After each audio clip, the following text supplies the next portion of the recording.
LDL cholesterol ये रेत से भरे उन बड़े बड़े ट्रक्स के जैसा है जो हमें हमारे हाईवेज पर दिखते हैं। हमारी आर्टरीज में एलडीएल नामक ये ट्रक कोलेस्ट्रॉल नामक रेत को पूरे शरीर में घुमाता है। हेलो दोस्तों, मैं डॉक्टर कौस्तुभ। आज हम बात कर रहे हैं एलडीएल कोलेस्ट्रॉल के बारे में। क्यों?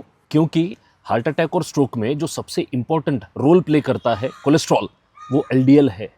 तो साथियों, ये जो मिट्टी के ट्रक है एलडीएल कोलेस्ट्रॉल, ये अगर हाईवेज पे यानी हमारी आर्टरीज में अगर निर्धारित प्रमाण में या उससे कम में रहेंगे तो ट्रैफिक अच्छे से फ्लो होता रहता है, हमारा खून अच्छा चलता है। अगर एलडीएल बढ़ता रहा तो पहले ट्रैफिक में कंजेशन होगा, दिक्कत होगी खून को जाने में, और अगर ये डेंजरस लेवल्स के ऊपर जाता है तो ट्रैफिक चोक होगा, आगे खून नहीं जा पाएगा।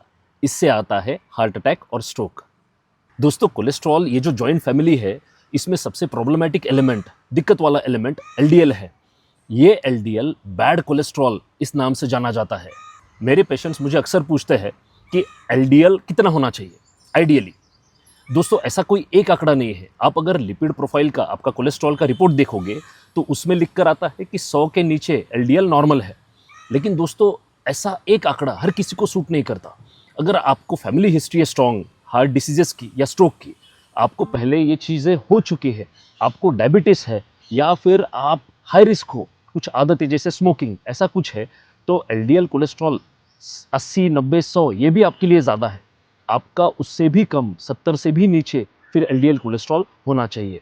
एलडीएल की नॉर्मल लिमिट्स ये मेल्स और फीमेल्स के लिए अलग होती है क्या? बिल्कुल नहीं। डॉक्टर्स जो हमेशा कहते हैं कि एलडीएल कोलेस्ट्रॉल कम रहना चाहिए, तो दोस्तों ये कितना सच है?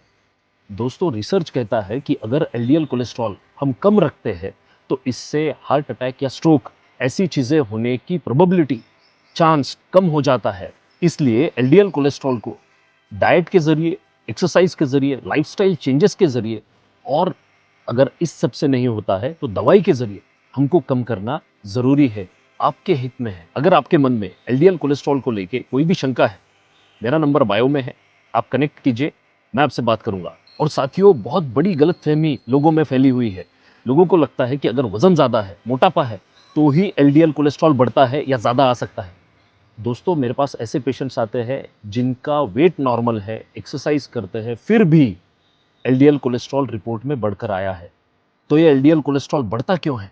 खासकर ऐसे लोगों में जिनका वजन नॉर्मल है, और इसको कम कैसे कर सकते हैं, ये हम बात करेंगे अगले वीडियो में। दोस्तों, इस मैसेज को ज़्यादा से ज़्यादा लोगों तक पहुंचाइए। सावधान रहिए, सतर्क रहिए, स्वस्थ रहिए। मुझे फॉलो और सब्सक्राइब करना मत भूलिए। Thank you.